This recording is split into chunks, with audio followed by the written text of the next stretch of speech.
Hello guys, இன்னைக்கு ரொம்பவே சூப்பரான மாய்ஸ்டான ஃபஜ்ஜி ப்ரௌனி எப்படி செய்கிறதுன்னு நம்ம பார்க்கலாம். இது வந்து 1 kgக்கான ப்ரௌனி ரெசிபி. உங்களுக்கு 1/2 kg வேணும்னா நான் கொடுத்துருக்க மெஷர்மெண்ட்ஸில் எல்லாமே பாதி எடுத்துக்கோங்க. உங்களுக்கு ரொம்பவே பர்ஃபெக்டாக வரும். நிறைய பேர் சப்ஸ்கிரைப் பண்ணாமே பார்த்துட்டு இருக்கீங்க. ஸோ சீக்கிரம் சப்ஸ்கிரைப் பண்ணிக்கோங்க, நம்ம ஃபேமிலியில் ஜாயின் பண்ணிக்கோங்க. இப்போ வாங்க வீடியோக்குள்ளே போகலாம். இதுக்கு நான் ரூம் டெம்பரேச்சரில் இருக்க 6 முட்டை எடுத்திருக்கேன். நான் எல்லா மெஷர்மெண்ட்ஸும் டிஸ்கிரிப்ஷனில் கொடுக்குறேன், நீங்கள் செக் பண்ணிக்கோங்க. And then vanilla essence, sugar, cocoa powder, dark cocoa powder எடுத்துக்கிறது நல்லாயிருக்கும். ஸோ அப்புறம் வந்து ஆயில், அப்புறம் மைதா. இதுதான் மெயின் இன்க்ரீடியன்ட். நான் வந்து சுகரை பவுடர் பண்ணி எடுத்துக்க போகிறேன். இப்போ ட்ரையாக ஒரு பவுல் எடுத்துகிட்டு அதில் 6 முட்டை, 3 டீஸ்பூன் ஆஃப் வெனிலா எசன்ஸ் வந்து ஆட் பண்ணிக்கலாம். ஸோ வெனிலா எசன்ஸ் வந்து அந்த எக் ஸ்மெல் இருக்காது அப்படின்றதுக்காக உங்கள்கிட்ட சாக்லேட் எசன்ஸ் இருந்தால் கூட நீங்கள் ஆட் பண்ணிக்கலாம். Well and good. இதை வந்து நல்லா ஃப்ளஃபியாக வர அளவுக்கு கொஞ்சம் அந்த முட்டை வந்து வெனிலா எசன்ஸோட மிக்ஸ் ஆகிற அளவுக்கு நல்லா பீட் பண்ணி எடுத்துக்கோங்க. இது நல்லா பீட் ஆகிட்டு இருக்கும்போது நம்ம பவுடர் பண்ணி வச்சுருந்த சர்க்கரையை பேட்சாக ஆட் பண்ணி லம்ப் ஃப்ரீயாக வந்து நல்லா மிக்ஸ் பண்ணி விட்டுக்கோங்க. ஸோ நம்ம லம்ப் ஃப்ரீயாக மிக்ஸ் பண்ணால் தான் நல்ல சுகரும் கரைஞ்சிருக்கணும் எக்கோடு சேர்ந்து. அப்படி இருந்தால் மட்டும்தான் நம்மளோட ப்ரௌனி வந்து பிசு பிசுன்னு இல்லாமல் இருக்கும். ஓகேங்களா? ஸோ சுகர் நல்லா கரைகிறது ரொம்பவே important. So don't miss the step. இதே நீங்கள் சுகர் கிரானுலேட்டடாக யூஸ் பண்ணீங்க அப்படின்னா கரைகிறதுக்கு கொஞ்சம் டைம் எடுக்கும். இது கொஞ்சம் ஈஸியாக இருக்கும். அதுக்காக தான் பவுடர் பண்ணி நம்ம சுகரை வந்து ஆட் பண்ணுறோம். இப்போ சுகர் நல்லாவே முட்டையோடு சேர்ந்து நல்லா கரைஞ்சிடுச்சு.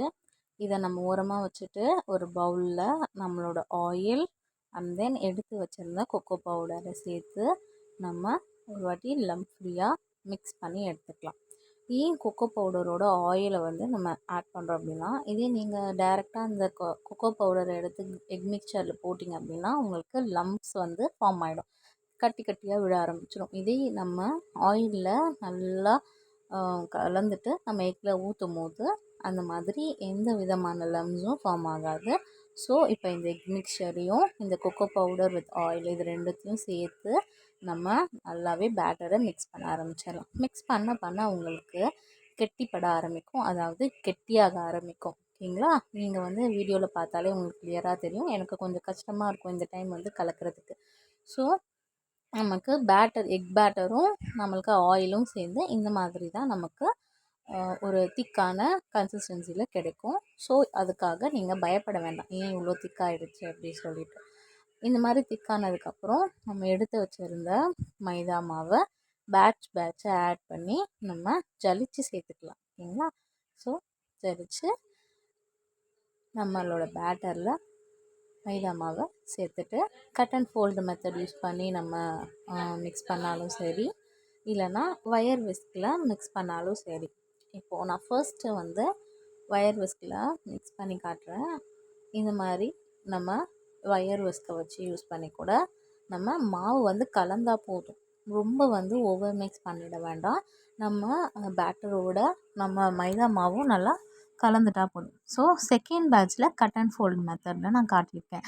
ஸோ கட் அண்ட் ஃபோல்டும் நம்ம யூஸ் பண்ணி நீட்டாக பேட்டரை கோட் பண்ணி எடுத்துக்கலாம். மாவு நல்லா கோட்டாக இருந்தால் மட்டும் போதும், ஓவர் மிக்ஸ் பண்ணக்கூடாது. ஓகேங்களா? ஸோ பேட்டரை பார்த்தீங்கனாலே உங்களுக்கு தெரியும், அப்படியே அந்த ரிப்பன் ஃபோல்டு கன்சிஸ்டன்சியில் விடுது பாருங்கள்.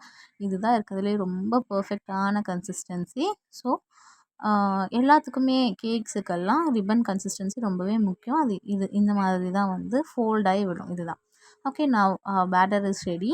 நான் இப்போது ஒரு 16x16 பேன் எடுத்திருக்கேன், பேட்டர் பேப்பர் போட்டிருக்கேன். ஸோ இதில் என்னோடய பேட்டரை போர் பண்ணிவிட்டு நான் வந்து கொஞ்சம் டாப்பிங்ஸுக்கு ஆல்மண்ட்ஸ் அண்ட் தென் கேஷ்யூஸ் வந்து போட்டுட்டு நான் ப்ரீஹீட் பண்ணேன் ஓவனில், அதாவது 160 டிகிரி ப்ரீஹீட் பண்ணி வச்சுருந்தேன், அந்த ஓவனில் வச்சு எடுத்துக்கிட்டேன்.